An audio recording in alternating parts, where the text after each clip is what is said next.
ain't know each other that long. It's been almost a decade. Oh man. Almost. We almost there. So did you ever take the trip to Soul Tower? So we took the trip, but it was at the bottom. Okay. Okay. Like I never got off the ground. I never got off the ground. One, they don't know how to let go. Two, they don't feel like they deserve better. Woo. I feel like nobody, and it's just me speaking, I feel like nobody in a long, happy, committed relationship does one thing. Nobody does that. Absolutely, because also the wrong relationship can make you feel like it is some things out here that is worse than death. If you don't care about your life, I know you don't care about mine. I promise you. Look, I promise you. So it's I know you don't care about mine.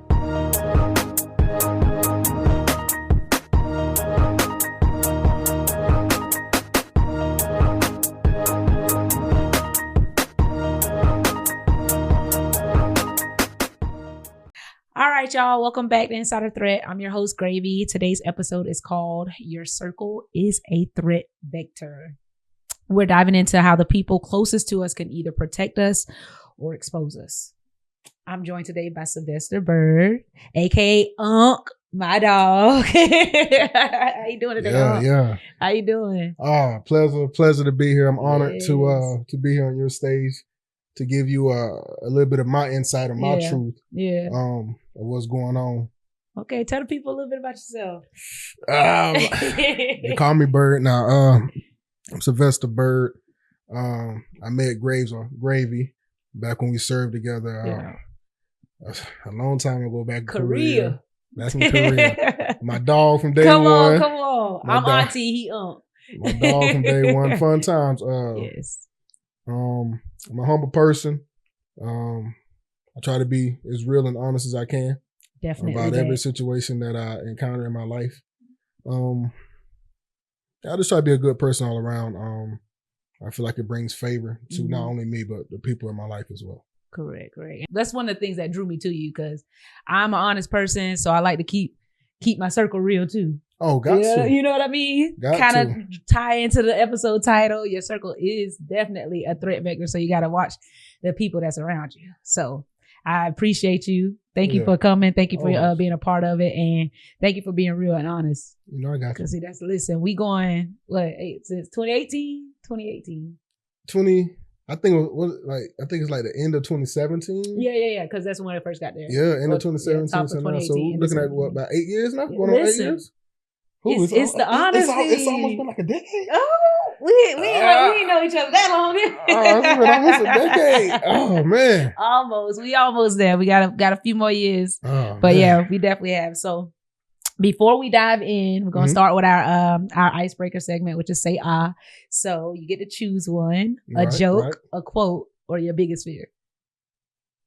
I don't know too many jokes, so I'm gonna stay with that one. Quotes. I'm gonna just rock with the fear. Okay. My biggest fear. I'm gonna say my biggest fear is heights. Heights? Heck yeah, heights. And since for real, now when I was young, because I'm from the country, so I'm used to climbing trees and on top of the trailer, as a kid, so I was fearless. But as I got older and my body don't bounce back like it used to, and my knee messed up, so I try to stay on the ground as much as possible. Anytime I'm off the ground, I get nervous. I'm like, what if I fall? I know it's gonna hurt my knee so bad. So did you ever take the trip to Soul Tower? So we took the trip, but it was at the bottom. Okay. Like I never got off the ground. I never got off the ground. If y'all don't know about Soul Tower, Soul Tower is one of the tallest buildings in the world, if I'm not mistaken. Yeah. I think it's number 3 or something like that. Yep, it's up there. It's up there, and they have a glass floor, y'all, that y'all can you can stand on once you get to the top. You take an elevator. The elevator is enclosed. There's no. Is that the one with the floor kind of lean over? Yeah. So I have been up there. Okay. I have been up there. Okay. I have been up there. Yes, and I remember going to Soul Tower, and it's crazy because it was cloudy that day, so I actually have footage. I have photos. Standing on the glass, and it's like quadruple pane glass, of course. Yeah. So it's supposed to be extremely safe, but you take an elevator, the elevator's enclosed, you take the elevator all the way to the top. And then they have the screen on, I think the Franklin Street in Vegas. I don't know if you've been, how they have that. screen going down the strip, and it's just like it plays like planes or something. It's supposed to indicate a sky. Right. They have that on the wall in the elevator. Right. Going up the Seoul Tower. So I'm thinking, and the elevator goes dumb fast. Yes. Look, I'm like, and if you never felt it, like it's a, and the next thing you know, you're at the top. So I didn't expect it to be that tall until I got out of the elevator and I'm at the point and it's nothing but glass around me. I'm like, oh, I'm in the clouds. Then they have like a mini little cafe or something up there. Yeah, and then people set up to do like the face paints, like the face drawings and all that. I was like, what? Okay. But I stood on, I got a picture on it, but like I said, I went on a cloudy day, so it was nothing but clouds on it, so I couldn't see down. Right. So I was like, I think that actually that saved you a little bit. Yeah, that aided in me going and actually standing over there and take the picture. If you've never been to South Korea, especially Yongsung or Itaewon or Busan. Seoul, Busan, Myeongdong, Hongdae, I would strongly advise you to take a trip there. Highly, get the money, save it up. I don't care if it takes you 2 or 3 years. Yeah, well worth it. Well worth it. Do the things and do all the things. They have like these day trips. You remember the day trips we used to do? That's how we ended up on our first yacht party. I'm going to say the yacht parties. Can't go into too much. The yacht parties. Listen, oh, man. And you could be balling on a budget over there too. Oh, yes. Come on now, because the day parties was like, what, 35 won? Man, so it translates it's almost 1 for 1 now. So it's about $35. See, it worked well with our military. Oh yeah, salary. You know what I mean? We was like, you couldn't tell us. We were. Listen, let's move on. Okay, let's move on. We about to tell everything. No. Listen, you remember Gong? Don't you do it. Listen. Man, hey. Oh man, hey, you win was a while. We gonna be serious, y'all. Here we go. We going in. So getting back into, we serious professional now. Come on. Right. Okay. Getting back into it. Each episode is broken into 6 segments. So of course the icebreaker, which is the say all segment. The next segment is called The Internet. And you being of the IT background, you're familiar with the internet and how it's the external network. You know what I mean? It's everything that we reach out to, try to connect with. And as it relates to everyday life, the internet is those things that we experience on a daily, whether it's social media, friends, different experiences, past experiences, present experiences, or present relationships, people. All together. And it affects us in a certain way. However, there's a certain point where it begins to internalize, and that goes into the later segments of the episode. So the internet segment, as it relates to this episode, will be focusing on loyalty, social norms, and peer expectations around friendships and trust. Right. And I know you big on that. Yeah, I know. So the first question I have for you is, how do people usually build their circle, and what do they ignore in the process? So that's a 2-part question, right? Yeah. So the first part of that, of how do people usually build their circle from my point of view, right? So I feel like people build their circle a lot when it comes to the experiences that they are with. And I don't want to use the word trauma bond because it's not always a bad thing that, people may go through to build their circle. It could be just you're with some person at a point in time and y'all just experience the same thing, whether it's good, bad, or indifferent. It's just something like, it's something that you and this person can relate to. So it's kind of like y'all's, I can't even think of the word to describe it, but it's like it's y'all thing. You and this person went through this, so this is somebody you can trust. So it's like, okay, so this is the person I will build in my circle. That's one way I feel people build their circles. Another one is just people from your history, people you grew up with, whether y'all had experiences in the past, or you went to school with this person, you see each other later on in life, and then, oh, I remember you from this high school. I went to this high school. We was in this class together. So something like you can relate to this person, or for sure. So you build your circle that way. And I think another one is just the vibes at that moment of how a person may give off a particular vibe, and you know what, and it may hit you a certain way. I like this person. I feel like they their character and the way they present themselves, the way they speak, or, you know, just their aura about themselves, you know, it may make it easier for you to not consciously, but just like gravitate that person to you. So that that you create your own little circle and your circle isn't always the same, you know, because you know, within your circle, you know, different people like different things, and one person may be the thrill seeker, and you know, you may hit up this person to go, you know, do thrills with, or another person may be better at finances, whatever. So, you know, you want to build your financial part of your life, you know, you may consult with this person. So it could be different pieces of a chessboard that you surround yourself with. And not everybody's the same, and not everybody is there for the same reason in your life. Yeah, that's how I feel people, you know, create a circle. Right. So what do you think people normally ignore whenever they're building like those friendships, like whether it's from a trauma bond or at the time, like you said, the vibes? Because if we out and about and, you know, I meet you out in the club or something like that, and at that moment we are on the same type of vibe, but after you sit and kind of get to know the people a little bit more, it's just kind of like, no, I don't think I would actually hang out with you a little bit. You know what I mean? Right. So what do you think people normally ignore whenever they're building friendships or building their circle? I feel like people ignore the fact that some people just may be who they are when they show it to you.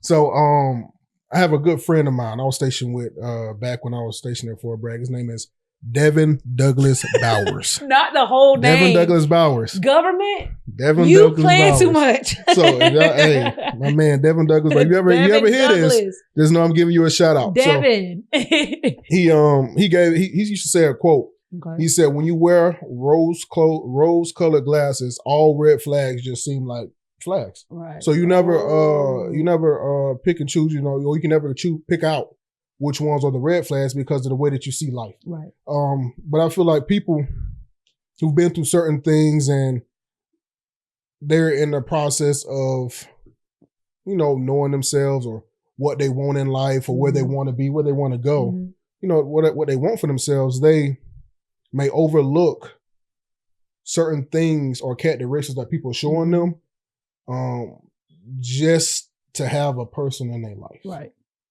Even when subconsciously they know that, you know, the person isn't really a good, you know, real good influence on them or can take them to another level in life where they feel like they should be, they will tolerate things in the present time just to have people around. Right.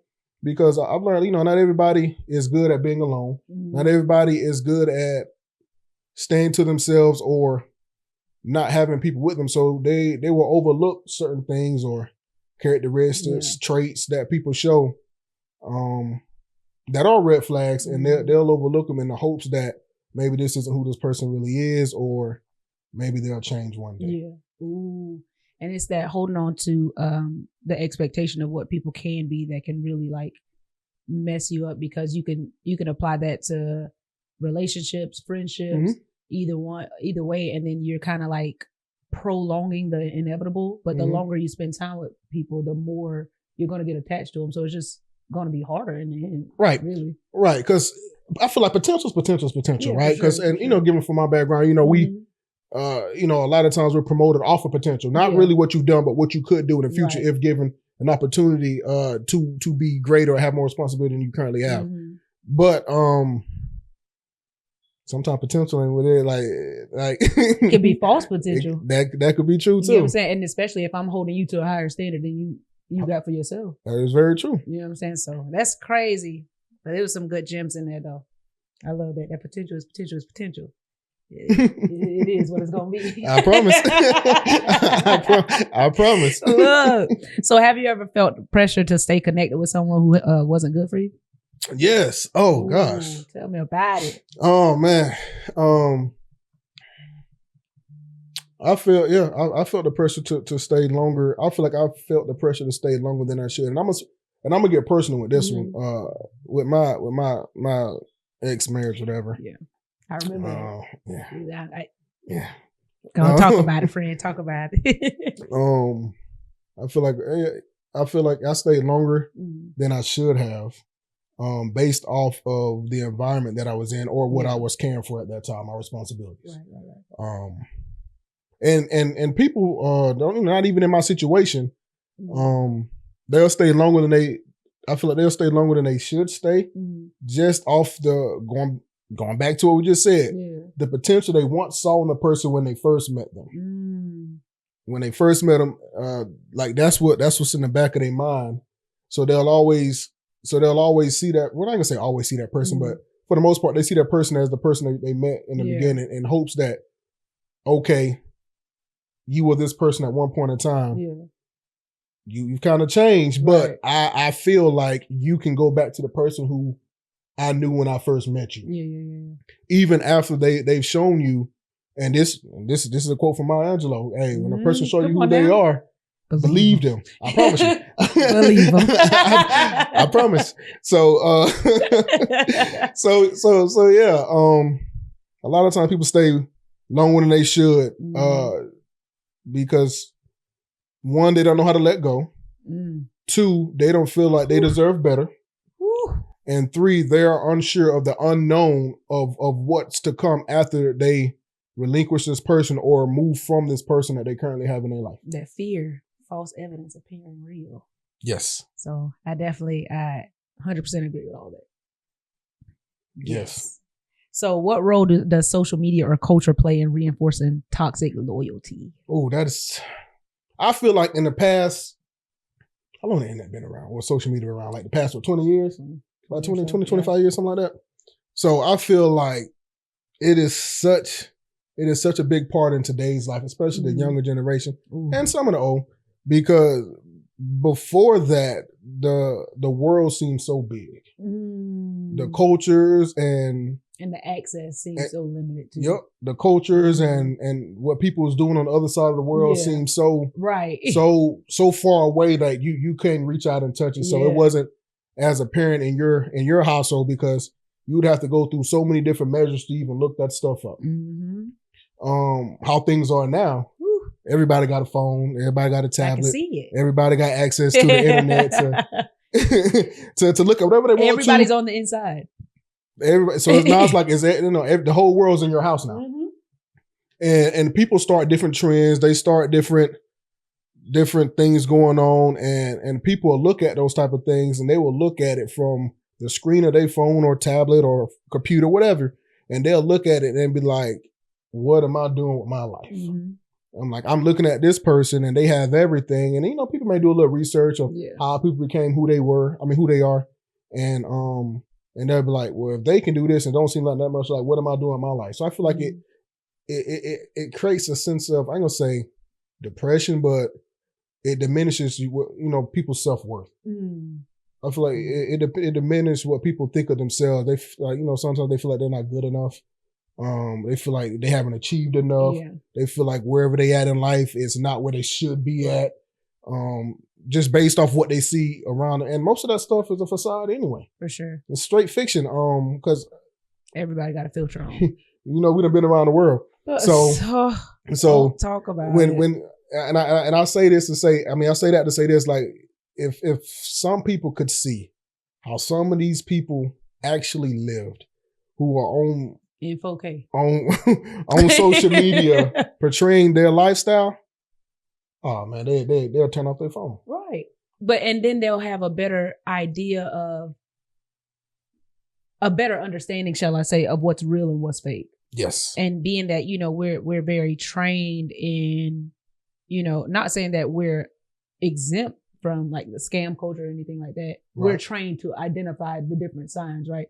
Everybody's not trained the same way. So being that we're coming from an experience perspective of, like you said, we've traveled, we've seen with our own eyes, and we can see how they edit and place these filters on everyday life and on everyday accounts.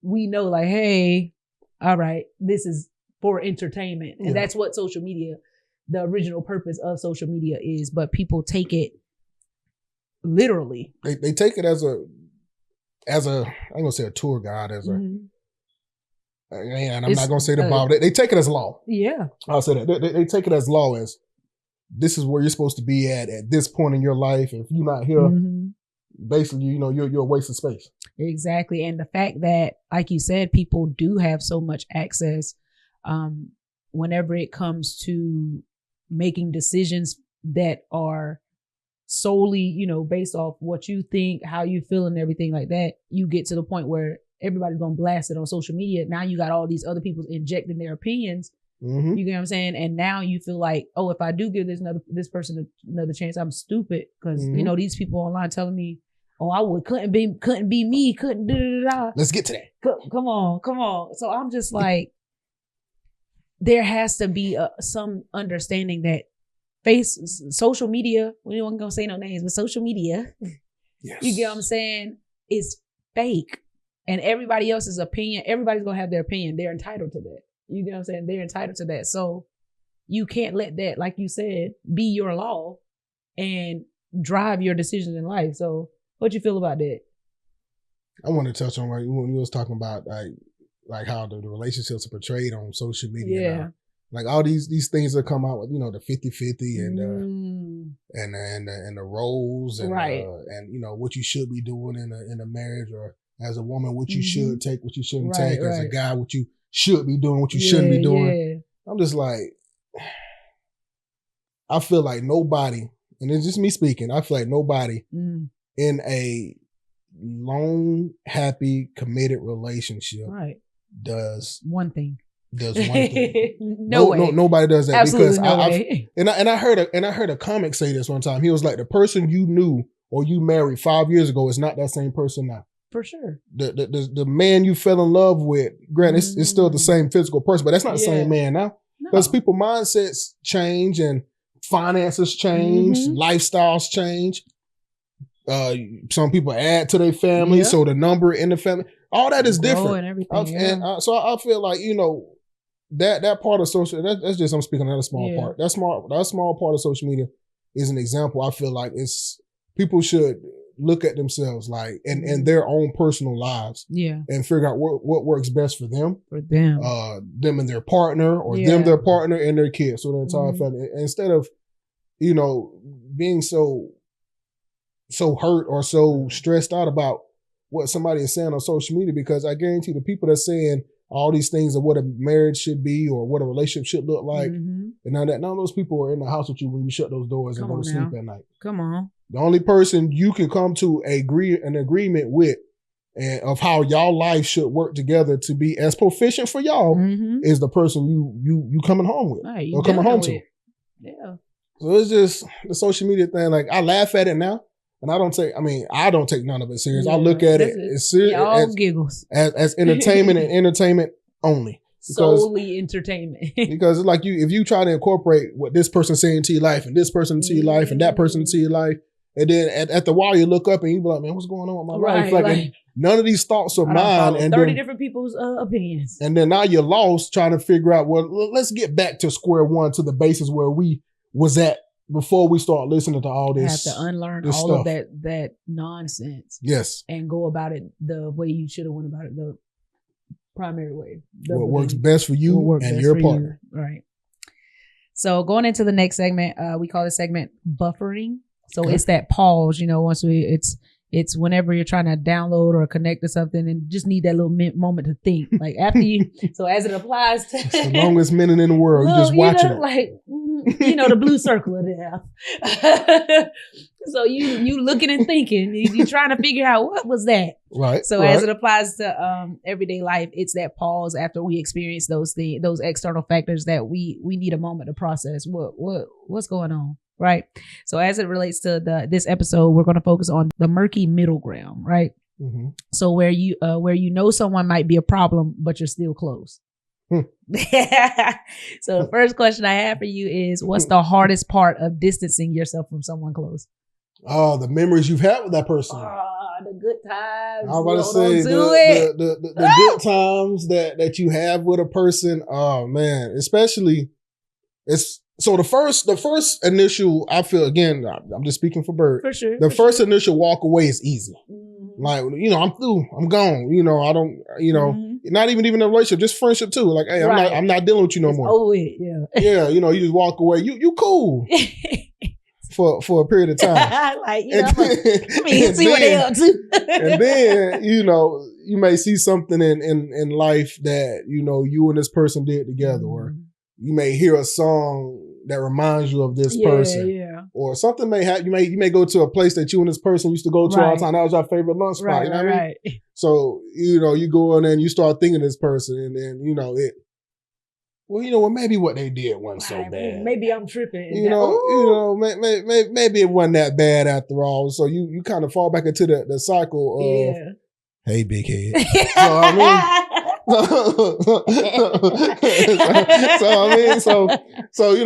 It's like a continuous, it's a continuous cycle, man. I feel like when it comes to that, because, like I said, initial walkaway is easy. Yeah. Your feelings are hurt, or you just fed up with a person. I don't need this person in my life, and then, time pass and things settle down and it gets quiet around you, and you say, maybe it ain't so bad. I think everybody get at least one. Yeah. At least one break. Yeah. One clean, not clean break. But you know what I mean?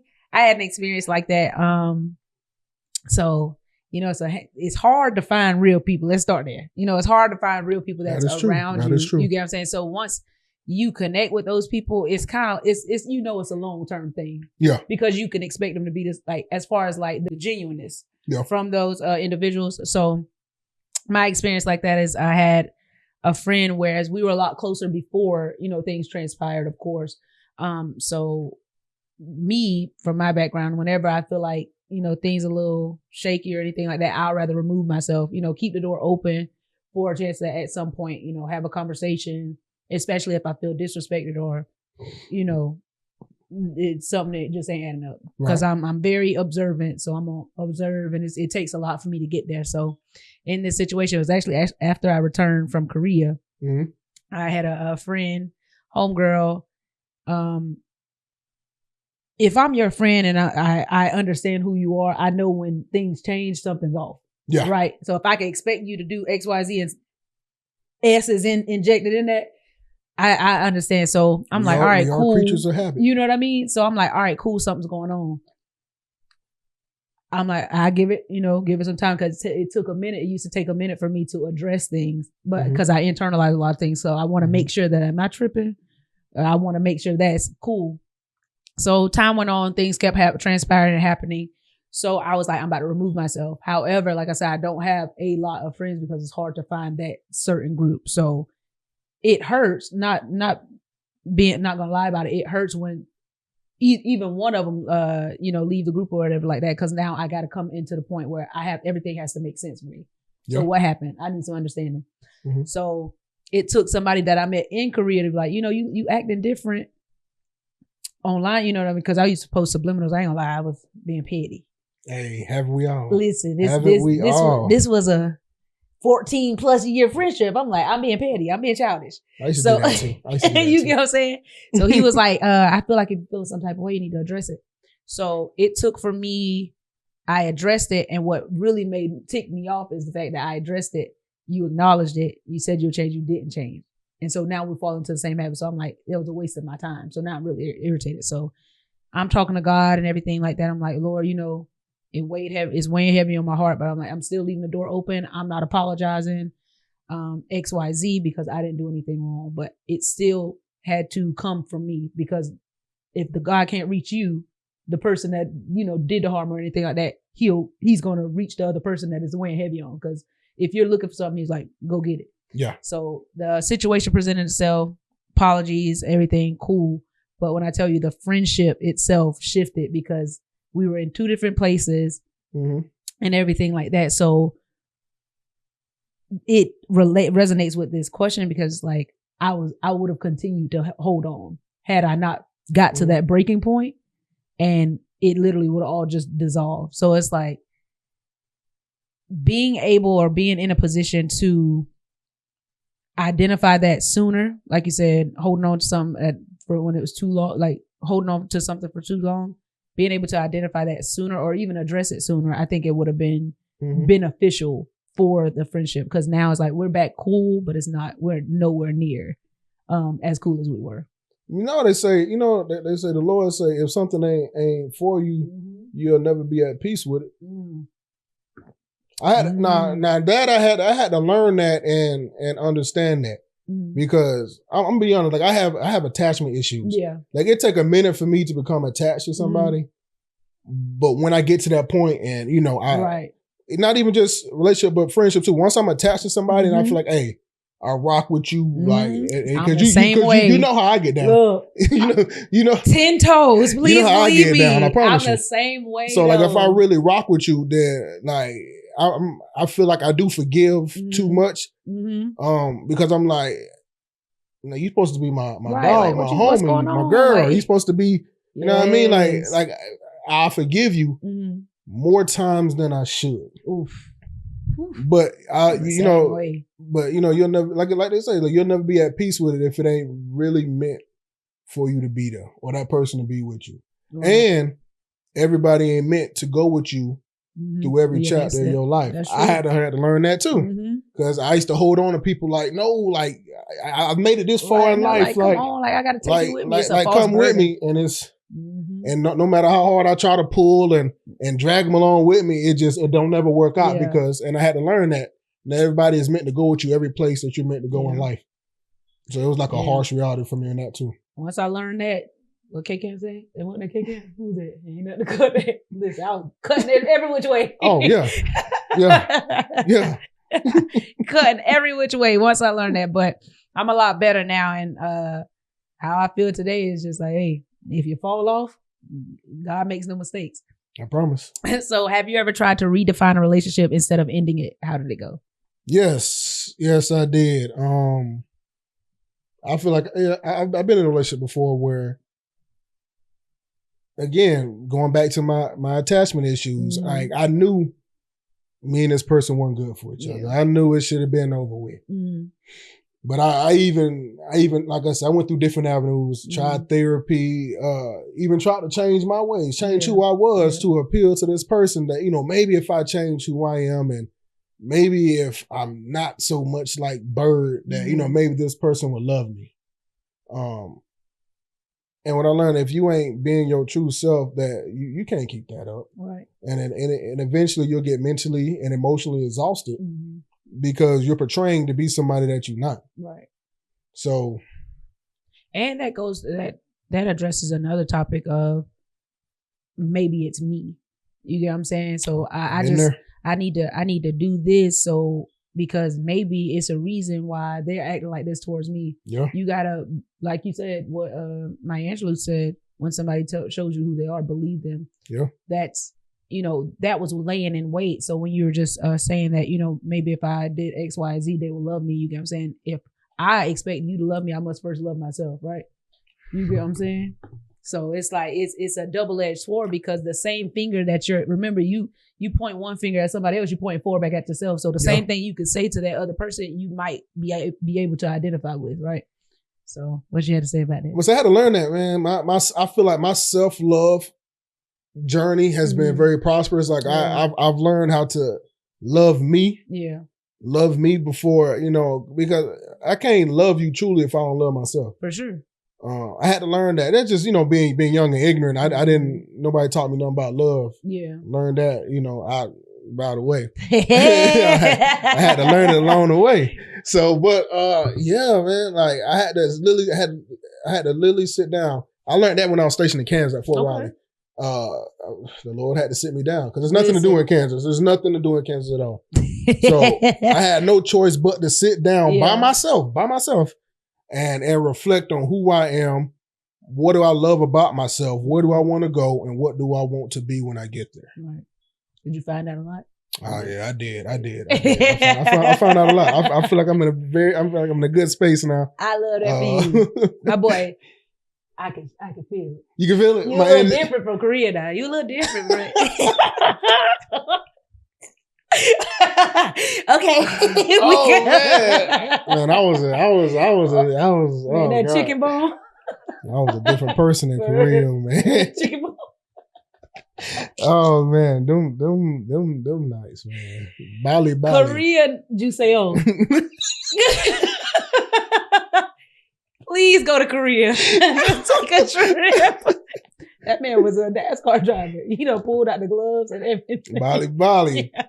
Don't stop for no red lights. Knock that man head against the window. My goodness. Okay. How do you deal with the guilt or loneliness that can come with letting people go? You feel it with things. Mm-hmm. My mama helped me out a lot too, going through learning how to love myself. Cause she say, cause my mama calls me Chris. My middle name's Christopher. She'd be like, Chris, you need a hobby. Yeah. Cause in the beginning part of it, I used to drink so much. Mm. I was depressed, drinking all the time. Didn't really want no social interactions with people. Mm-hmm. I was just in the house. Like I could go through like a bottle a day. Yeah. Like knocking them back.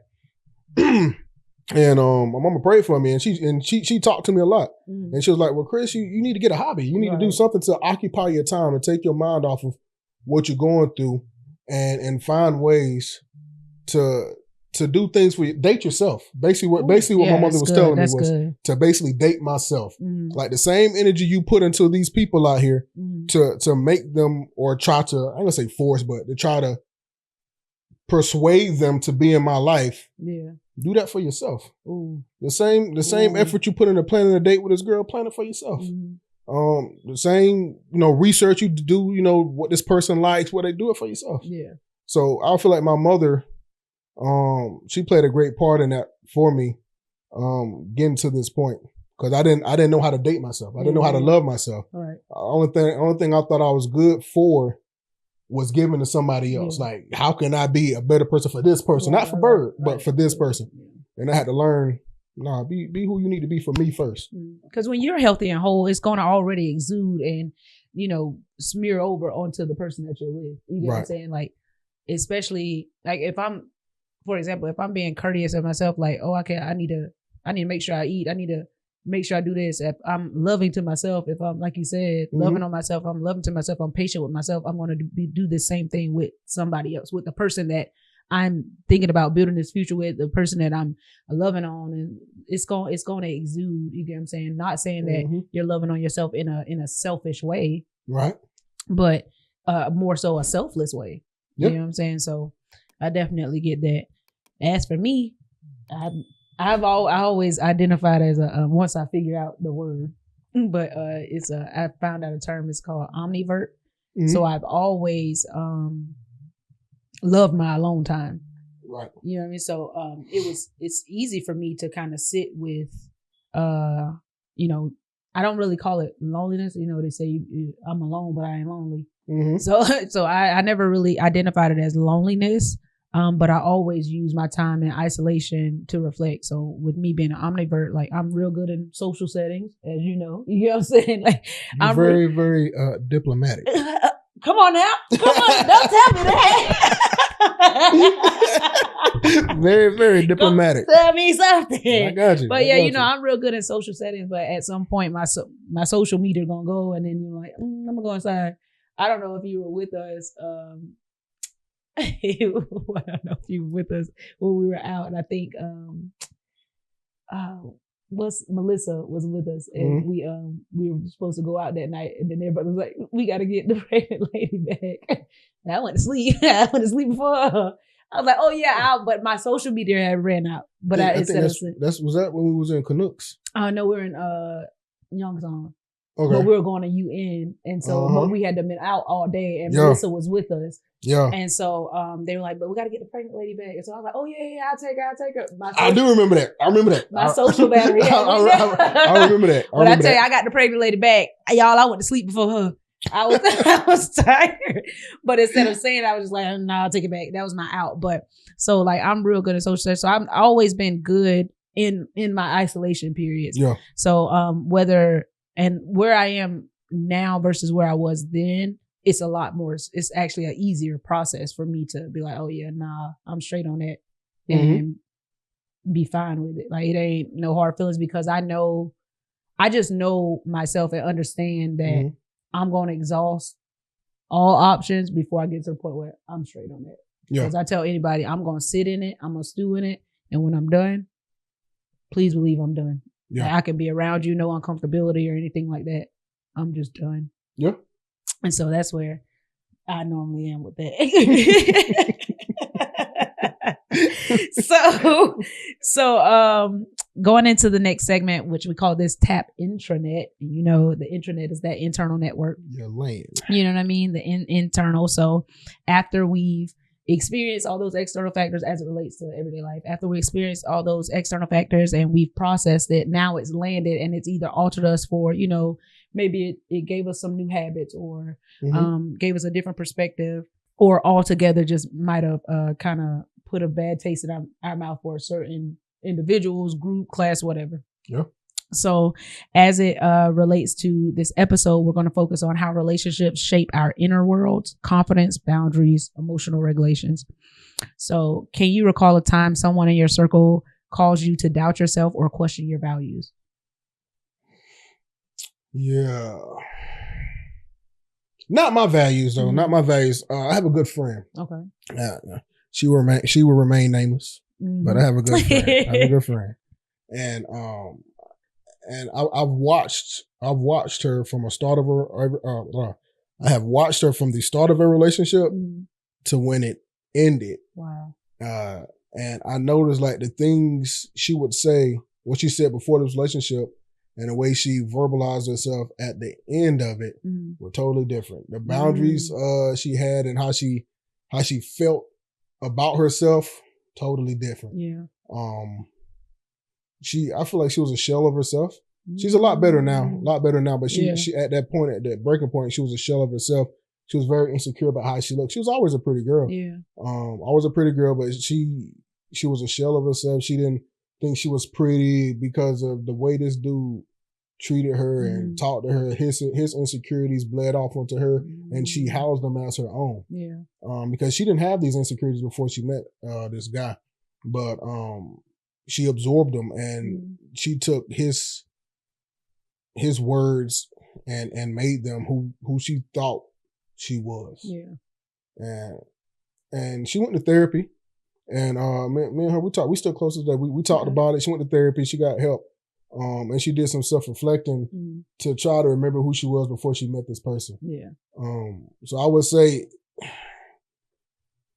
the right relationship can make you feel more precious than gold. But also the wrong relationship can make you feel like it is some things out here that is worse than death. Whew. That's sad. Were you one of the individuals? Because as far as like, you know, you guys being connected as friends, were you one of the individuals be like, you know, you're not like acting like yourself, or just kind of helped her, like kind of called it out, or not being afraid to address it? Oh yeah, you know, I always keep stuff a stack. If I don't like some, or if I feel like something's off about a person, I'm gonna tell you to your face. You know what I mean? That's how I've always been. So I took the same approach with her, and not as abrasive or as aggressive, but it was more from a caring and concerned approach. You know, spoke to her quietly and softly because, like I said, she was a shell of who she used to be. And I knew if I came at her a certain way and didn't use the appropriate tact, then I knew I would lose her. Yeah. And I didn't, you know, I would lose her, and it wouldn't matter what I said to her. She wouldn't be listening. She wouldn't be ready to receive it or nothing like that. She would shut down because this is all she's been through for this, you know, period of time. So she would have walled me out. So yeah, I noticed it. I noticed it before it even ended, and I brought it to her attention. Like, hey, you good? Like this ain't the person that I used to know. Like, what's going on with you? And she finally confided in me what was going on, and then she finally got the courage up, and I would say I'm gonna say self-discipline, but she finally got the courage to choose herself over the, if you can call it, a relationship that she was in. That's beautiful, because like the title assumes your circle is a threat vector. So having those people that can, you know, identify that, you know, you're not the same person or something's off, you'd want those people around you. You get what I'm saying? I don't think I would want individuals around me that'll do anything less. Because if I'm blinded, help me see. Help me see. You get what I'm saying? Like, and so it's really good to have those individuals around you. See, that's why we. Come on, I got you. Locked. I got you. Okay, so what's something you've learned about yourself after walking away from a harmful connection? I learned that I have this desire to learn how to play the piano. I've learned that. I've learned that music does something to me. It takes me to a very, very, very happy place. And I want to learn how to play the piano one day. Okay, you got 1 or 2 keys? No, not yet. You got to get on that. I want to. I like how you put that, because when you said learn the piano, I was like, okay, where we going? Where we going with this? But I love that because I love music. And so my main thing is, I think music more so, and that was before I kind of learned how to speak up for myself. Music more so helped me explain how I was feeling. Yes. Because I never really knew how to articulate it. But that was back then. But I still have that love for music. And it just grows. And when I tell you I got range on music, because listen, I can't just stick in one genre and think I'm going to express all my feelings. You know what I mean? Right. You know what background we come from, the Sticks. Right. You know, we're predominantly PWI. Yep. So, I navigate to different genres. There's certain ones that I won't listen to because it just they take you to a place you don't need to be. I'm like, this don't even resonate with me at all. It's actually making me mad. It's not explaining nothing. So, but I definitely can relate as far as on the music tip. So how do the people around you influence how you show up in other areas of your life? Oh, so I think this goes back to one of your first questions that you touched on about how you choose your circle. Right. Or what do you look for when you're choosing your circle? And I'm pretty sure everybody's heard this saying before, like, if you're the smartest person in the room, then you're in the wrong room, right? Ooh, yes. So, like I say, because you have different people in your circle for different things. So depending on what you're trying to do at whatever given point in your life, whatever goal you're trying to achieve, you should have a person, or I would hope you have a person in your circle that even if they don't know how to get you to a particular point, they're willing to go with you to get there. Thanks. And that could be just supporting you, because even if you gotta go by yourself, hit it with one or two. Hit it with one or two lines. I promise. I'm gonna go by myself. But just having the people in your circle want better for you than you currently have, and not even feel jealous about it, or feel like what you or eating has anything to do with what's on their plate. It's out here, we all can eat. I promise you, they just support you because that's the type of person that they is. Is a blessing. And there's a story in the Bible where it was a lame man, which lame in the Bible, just they had a disability, but he couldn't walk. He was really bedridden, and his peers, like his friends, Jesus was in the temple, and at that point Jesus was doing his thing, so his following was so great. So he was in the temple teaching, but the place was packed, like jam packed. We arm to arm. You get what I'm saying? His friends knew what Jesus was capable of, so much so they plucked a hole in the roof to lower their friend down to Jesus to get him his help. I need some friends like that. Break a roof open for me, please. You ain't breaking a roof open for me to get in there. I don't need you. And Jesus' response is, because of your friend's faith, you're healed. Get up and go home. Take your bed and go home. He walked out because of his friends. So it's like, if you're saying that the people you're connected to doesn't matter, it's a lie. And that's kind of you get what I'm saying? That's the approach that I take, because like I said, I build these long-term relationships, whether friendships or, my spouse or the person that I want to be with based off of your character. You get what I'm saying? So whenever I'm meeting somebody the first time, I'm always quiet. And it's not the fact that I'm not who I am. That's I just true. I have to assess you and see, like, is this person genuine or not? I had a friend a while back when I first met her.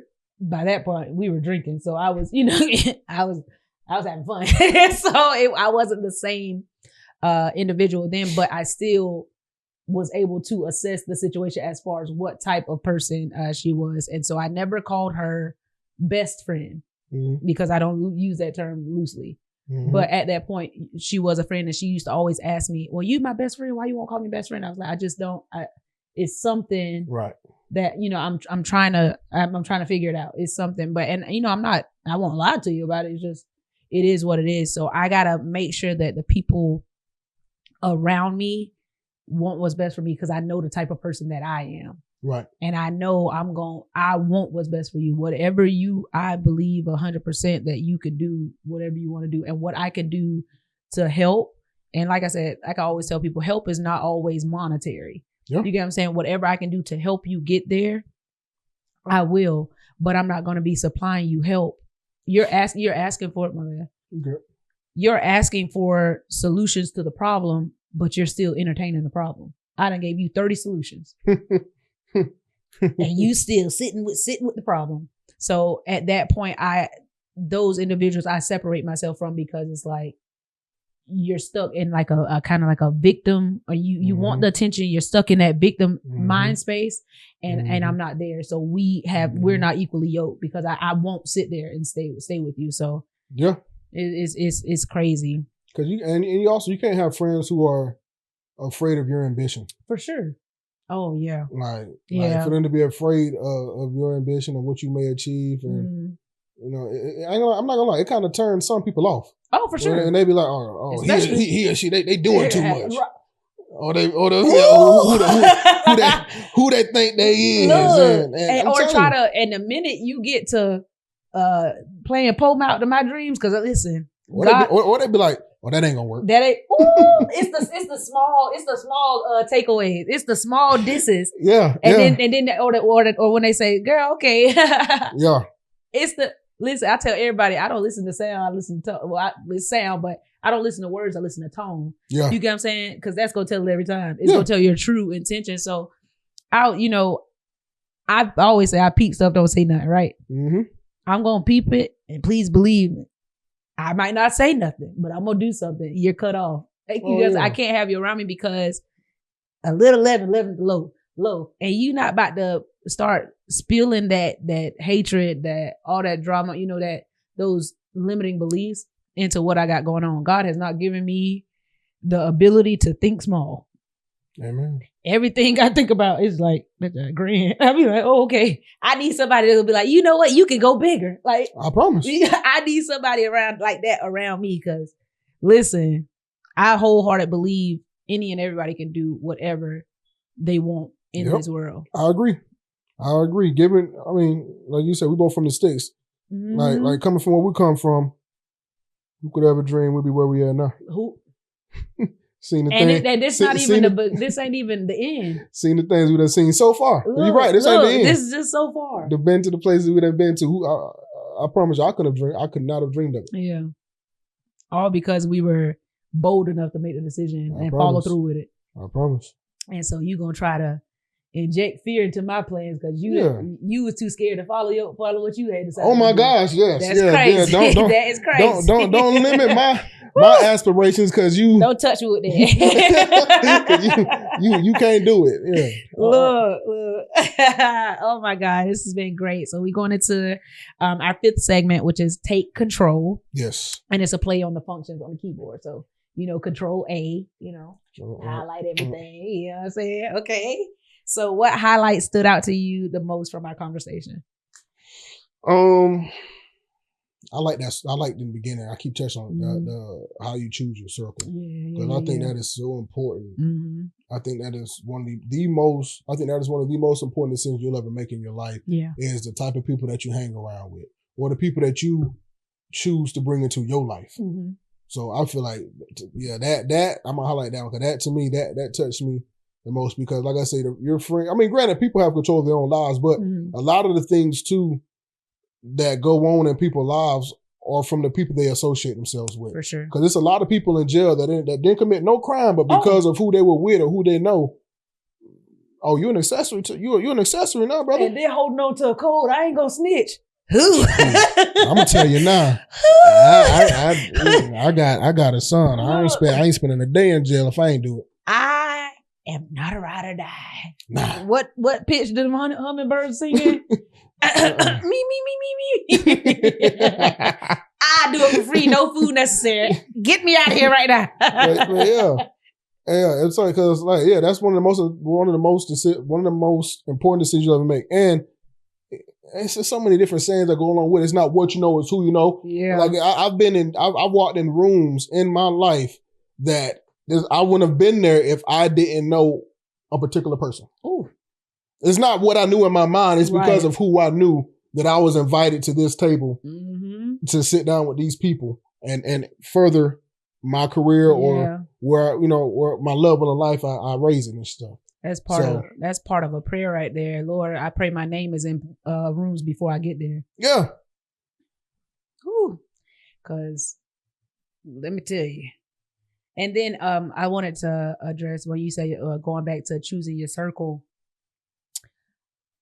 It's really a self-reflection moment too, because when things happen, you got to realize that you got to take some of that accountability because like people gonna show you who they are before things actually happen. Yeah. So when things go down, you go like, and then you get to that point where it's like something told me. Discernment is a real thing, folks. Listen to it. True. And it goes back, like you said, when they show you who they are, believe them. I'm glad you said that. It speaks on your self-reflection because depending on who you are as a person, because certain people are not going to allow themselves to be in the presence of certain people. Yeah. Because it's just certain people. I'm just speaking of John. It's just certain people I just won't be around. Like it's certain places I won't go. In certain certain places I know I have no business being there. So I will never associate myself with people that, and I'm not saying I'm above anybody. I'm one of the most humble people. I'm one of the most humble people you ever meet. Yeah. But it's just, I know I have no business associating myself with a person if I know they mean me no good. They don't mean themselves no good. Because if you don't mean yourself no good, then I know you don't mean me no good. So it's just.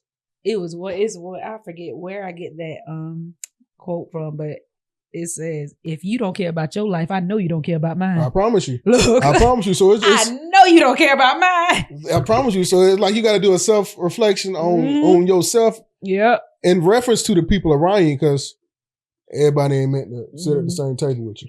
I have a friend right now, and don't get me wrong, I'm praying for her heavily. However, I had to remove myself from around her because the crowd environment that she's entertaining was never a crowd that I like to be around. And I say it all the time. I don't do hood activity. I don't do that. And like you said, it's not to say that I'm better. I just want better for myself. Yeah. So and I tell everybody, birds of a feather do not flock together around here. But I still choose wisely about where certain environments and crowds that I place myself around. So I wholeheartly agree with what you are saying. Because anything can happen. And anything can happen. And if you physically, willingly put yourself in a place, and I'm not even talking about the hood. It can be anywhere that you know. Hey, I'm a little uncomfortable. It's skeptical. You got to think twice. You got to. And that's what, remember what they tell us in military? If you got to think about it, you probably shouldn't do it. You probably shouldn't do it. Once you get that feeling, scratching on the back of your neck, go ahead. Get up out of there. Yeah, I ain't supposed to be here. Get up out of there. But like you said, go back to that. People love to be around people because they be lonely. Yeah. Just want people around. You ignore those vibes, and now you in a whole world of mess.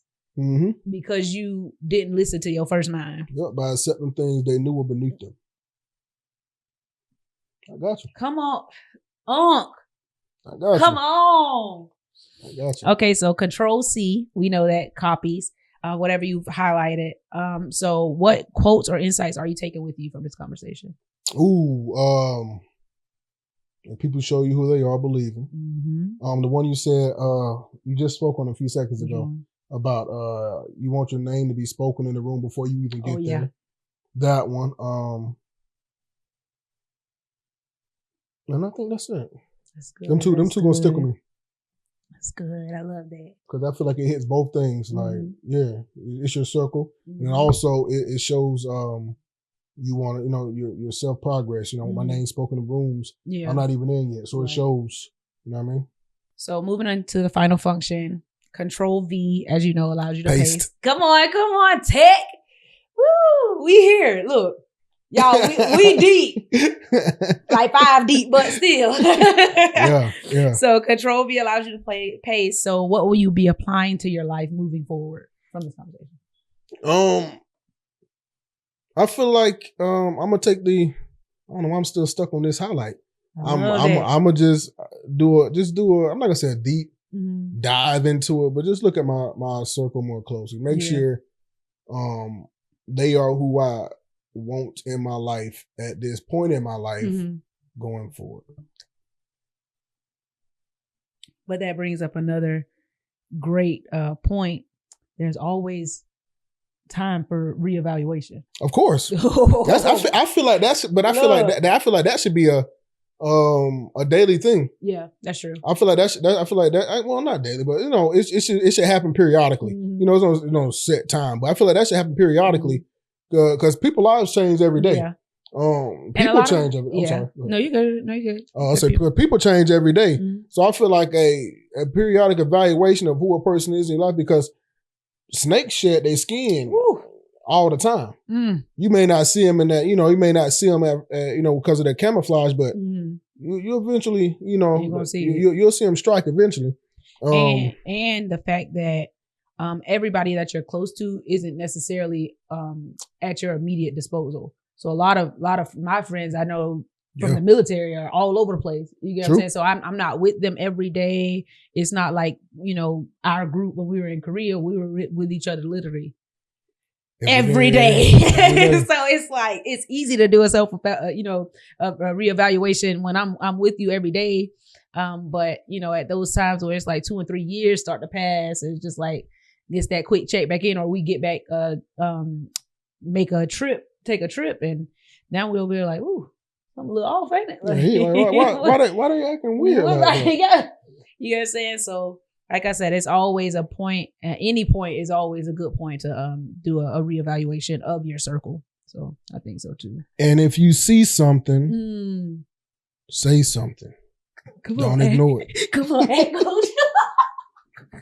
hey, you see something, say something. Don't just sweep it under the rug. Don't be bold. Say it. I love that.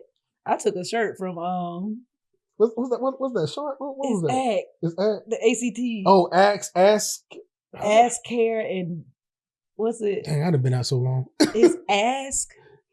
I know A is ask. Ask. I think it's care for, and something like take them over there, like direct them. I don't know what the T is, but it's like direct them to like the the appropriate facilities or individuals that can help them further.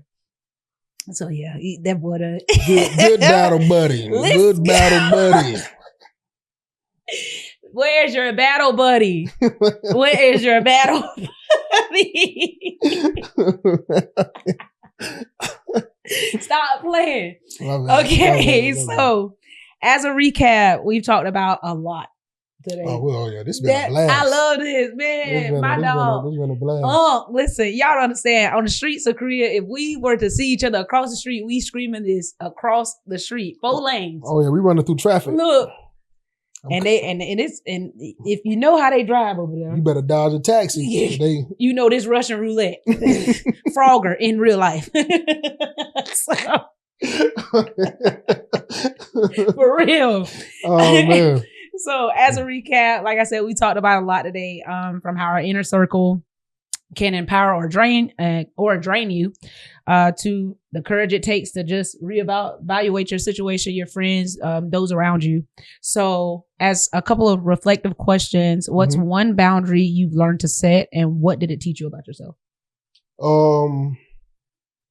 The boundary I've learned to set is my time is my time. I had to learn that. Yeah. My time is my time. And I used to feel bad because I wasn't always there for everybody how they wanted me to be. Yeah.